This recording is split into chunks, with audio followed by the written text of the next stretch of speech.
헤라클레스를 처치하고 자신의 왕자리를 유지하기 위해 에우리스테우스가 내린 8번째 과업은 바로 디오메데스의 말들을 잡아오라는 것이었습니다.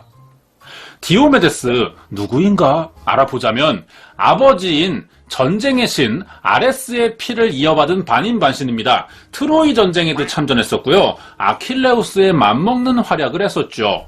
이런 인물이 타는 말이다 보니 보통이 아닌 겁니다. 삼국지로 치면 적토마쯤 될 것 같은데 그만큼 통제불능이고요. 말인데 육식을 해요. 특히 사람 잡아먹는 걸 좋아했다고 합니다. 아니 당근을 안 먹어 말인데. 이번 기회에 헤라클레스 꼭 처리하려고 하는 것 같아요. 헤라클레스가 찾아갑니다. 말들을 구석에 몰아넣고 잡으려고 하는데 말주인 디오메데스가 나타났어요. 둘이 싸움할 수밖에 없죠. 헤라클레스가 아무리 힘이 세다지만 트로이 전쟁에서 10년이나 싸운 디오메데스를 쉽게 이기긴 힘들었어요. 싸움이 길어질 것 같으니 데리고 온 부하를 시켜서 말들이 도망가지 못하게 지키고 있으라고 명령합니다. 결국 헤라클레스는 헤라클레스였다는 거죠. 디오메데스를 이기고 말을 가지러 왔는데 부하가 말들에게 잡아먹혀 있는 거예요. 부하를 잃어서 화난 헤라클레스는 쓰러져 있는 디오메데스를 그 말들에게 먹이로 던져줘 버립니다. 이렇게 트로이의 영웅이었던 디오메데스는 자기가 키우던 말 먹이가 돼서 허무하게 죽어버렸죠. 그리고 사람 고기를 잔뜩 먹은 이 말들이 식곤증, 잠에 들었어요. 그때 헤라클레스가 입에 재갈을 물려서 무사히 에우리스테우스에게 데려갔죠. 이렇게 8번째 과업이 끝납니다.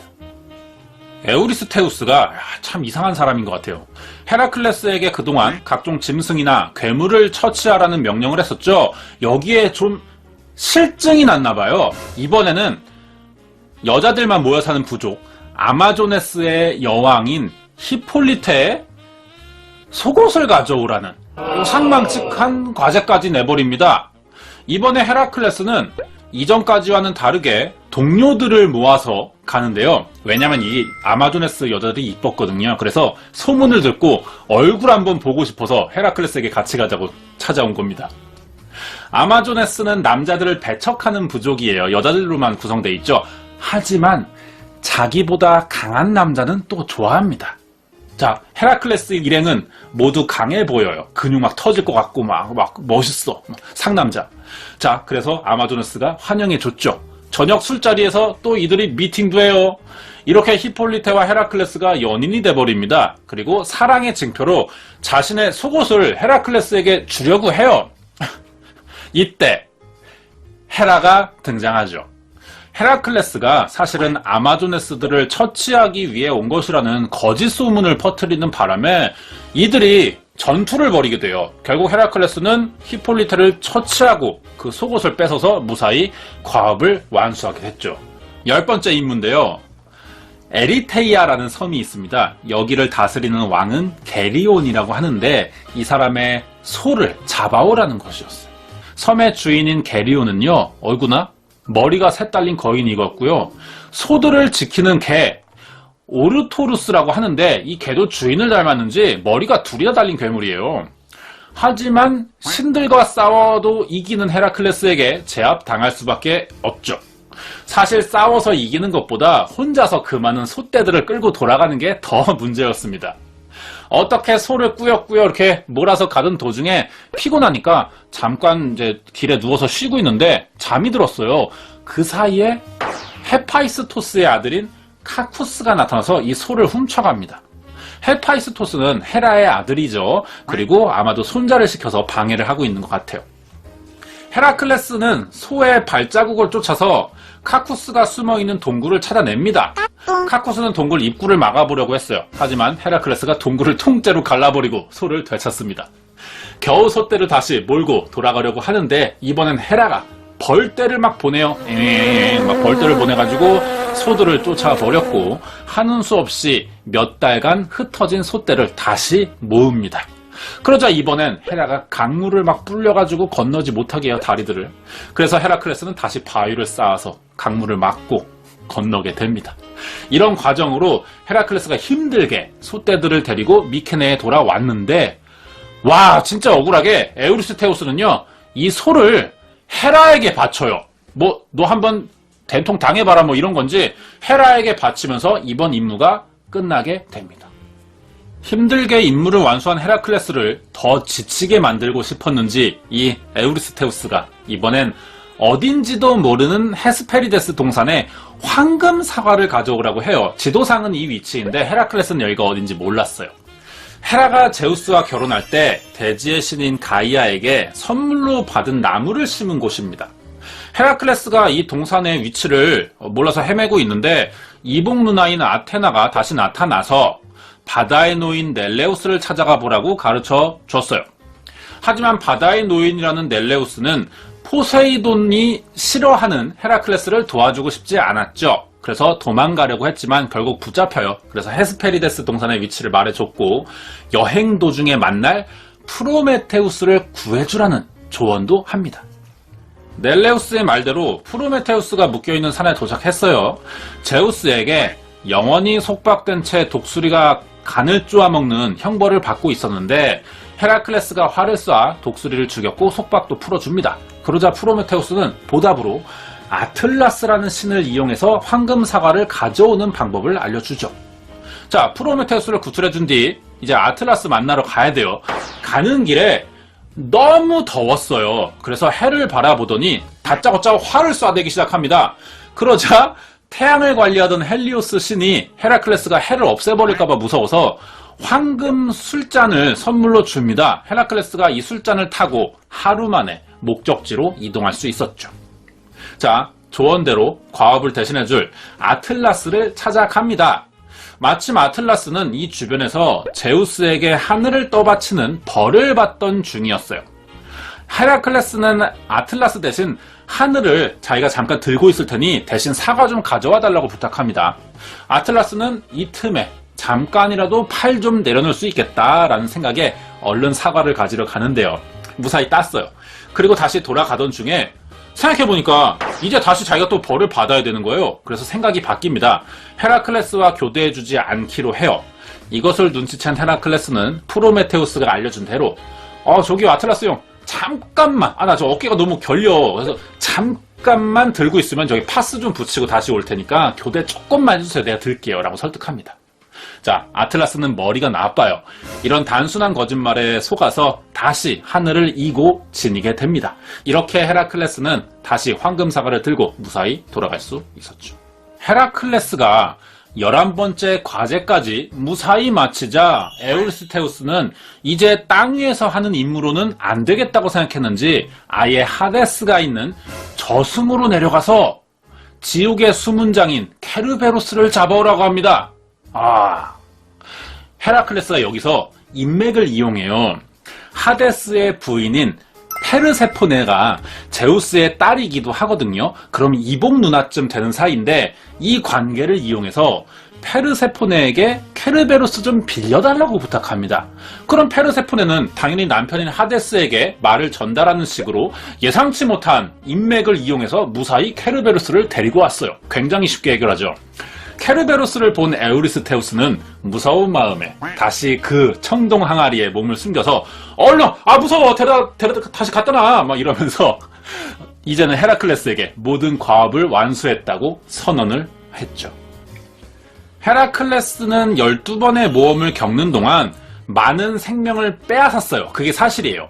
과업 완수를 위한 어쩔 수 없는 선택이라고 생각해 볼 수도 있죠. 하지만 그 외에도 온갖 오지랖을 부립니다. 그래서 수많은 살생을 했고요. 헤라의 저주로 사륙도 저질렀었죠. 그로 인한 정신적 고통을 겪는 비운의 주인공이기도 합니다. 헤라클레스는 심지어 불필요한 살생도 한 적이 있습니다. 자신을 죽이려던 에우리스테우스가 딸인 이올레의 신랑감을 뽑는 궁술대회를 여는데 거기에 참가해요. 그래서 1등을 해버리네? 하지만 에우리스테우스가 딸을 주기 싫어했어요. 그래서 대신 그 아들 둘을 죽입니다. 헤라클레스가 또 이렇게 성질이 나오는 거예요. 이때 유일하게 헤라클레스의 편을 들면서 결혼을 추진했던 사람도 있어요. 에우리스테우스 아들 중 하나인데 이피토스라고 합니다. 자기 편이에요. 하지만 나중에 소를 도둑맞는 일로 헤라클레스와 같이 찾으러 갔다가 아무 이유도 없이 이피토스를 죽입니다. 이 사이코패스야 뭐야? 헤라클레스는 이렇게 아무 이유 없는 살상으로 또다시 속죄해야 할 운명에 처하게 됐죠. 이피토스를 죽인 채로 3년간 리디아의 여왕인 옴팔레의 노예 생활을 하게 됩니다. 그리고 다시 새로운 아내를 찾기 위해 떠나요. 예전에 케르베로스를 잡으러 갔을 때 지하에서 죽은 멜레아그로스라는 사람을 만났는데 이 사람이 하는 말이 자기의 동생 데이아네이라에게 어울리는 남편은 헤라클레스 뿐이다. 그러니 좀 결혼을 해달라라는 이야기가 생각났던 거예요. 하지만 데이아네이라는 강의 신 아켈로스에게 구원을 받던 상태였어요. 어쩔 수 없이 헤라클레스는 데이아네이라를 놓고 아켈로스와 레슬링으로 대결을 하게 됩니다. 아켈로스는 소로 변신하는 게 특기였어요. 황소로 변해서 덤빕니다. 하지만 헤라클레스에게 당연히 졌죠. 이렇게 새 아내를 얻은 헤라클레스는 기쁜 마음으로 고향에 오는데 마침 켄타우로스 중 하나인 네소스를 만납니다. 켄타우로스들은 예전에 케이론 사건으로 헤라클레스에게 복수를 하려던 참이었죠. 네소스가 헤라클레스에게 강 건너는 것을 좀 도와주겠다면서 신부를 등에 태웠고요. 그대로 도망치려고 그래요. 그러자 헤라클레스가 그 히드라의 피가 묻은 그 독 화살 날려서 네소스를 죽이죠. 이때 넥소스의 복수가 시작되는데 죽기 전에 이 데이아네이라에게 수상한 피를 건네주면서 헤라클레스가 만약에 다른 여자를 만나려고 한다면 이걸 이용해서 바람 피우는 것을 막아라 라고 말합니다. 이렇게 죽어요. 이 말에 속은 데이아네이라가 몰래 수상한 피를 헤라클레스 몰래 받아서 보관하게 되죠. 아니나 다를까 네소스의 말대로 집으로 돌아온 헤라클레스는 바람길을 주체하지 못합니다. 결혼하려고 궁술대회에 나간 거죠. 그 에우리스테우스의 딸을 이울레를 기어코 데려왔어요. 이 일로 데이아네이라가 질투를 참지 못해서 헤라클레스 옷에 네소스가 준 피를 바릅니다. 근데 사실 이게 히드라의 피였어요. 모르고 바른 거지. 결국 헤라클레스는 이렇게 독에 중독돼서 죽을 지경에 이르러요. 헤라클레스는 결코 살아있는 존재에게는 죽임을 당하지 않을 것이라는 신탁을 받고 있었습니다. 하지만 자기 손에 죽은 네소스에 의해 죽음을 맞이하게 된 거죠. 히드라의 독으로 인한 고통이 너무 심해요. 그래서 결국 스스로 목숨을 끊기로 합니다. 장작 더미에 올라가서 누군가 불을 좀 지펴서 나를 화형을 좀 시켜달라고 부탁을 하는데 헤라클레스 워낙에 힘센 영웅이다 보니 주변 사람들이 너무 무서워해서 나서지를 못하는 거예요. 그래서 죽지도 못하고 계속 나무 장작 위에서 이렇게 고통스러워 하다가 마침 지나가던 필록테테스라는 여행객을 만나요. 그래서 좀 불 좀 붙여달라 라고 하면서 대가로 자신의 활을 줬어요. 이렇게 헤라클레스는 불타는 장작 더미에서 죽었고 아테나가 전차를 타고 내려와서 올림푸스로 데리고 갑니다. 이렇게 죽어서 완전한 신이 돼버렸죠. 헤라클레스가 신이 됐어요. 그리고 헤라의 용서로 이복 형제들과 화해도 합니다. 그리고 누나인 젊음의 여신 헤베와 세 번째 결혼을 해요. 와, 이렇게 살게 됐지만 전부인인 데이아네이라가 남편을 죽였다는 죄책감에 자살을 합니다. 이렇게 결국 길고 긴 헤라클레스의 이야기는 씁쓸하게 비극으로 막을 내리죠. 이렇게 이야기가 끝났어요. 헤라클레스의 이야기 12가지 과업편은 사실 재미가 있습니다. 어려운 임무를 해결하는 방법들에 재미를 느꼈고 마지막은 예상밖에 안 좋은 모습이 됐네요. 물론 혈통이 제우스의 자식이다 보니 죽어서 신이 된 것은 좋은 일이에요. 하지만 죽음에 이르는 과정을 보면 헤라의 저주로 억울하게 보이는 면도 있고 동시에 히스테리를 부리는 듯한 모습으로 많은 사람들에게 피해를 줬어요. 헤라클레스가 말년에 안 좋은 모습을 보인 이유는 아무래도 헤라의 저주가 결정적인 원인이 되었다고 볼 수 있죠. 12가지 과업을 시작하게 된 이유도 헤라의 저주로 자신의 가족들을 죽인 그 죄를 씻기 위해서인데 애초에 헤라의 저주가 없었다면 헤라클레스는 가족을 죽일 일도 없었을 거예요. 원인은 헤라에게 있었어요. 그런데 헤라클레스가 이 관계를 처음부터 확실히 정리했다면 결과가 달랐을 겁니다. 자신의 힘과 능력으로 많은 어려움들을 헤쳐왔지만 이 모든 원인을 파악하지 못했기 때문에 최강의 영웅이 한순간에 나락으로 떨어졌다 이렇게 볼 수 있죠. 이유 없이 원인은 발생하지 않는다는 겁니다. 되돌리기 힘든 원인을 겪지 않기 위해선 가끔씩 우리 스스로를 되돌아보고 문제가 될 만한 부분이 없었는지 점검해보는 자세가 필요하지 않나 이런 생각이 듭니다.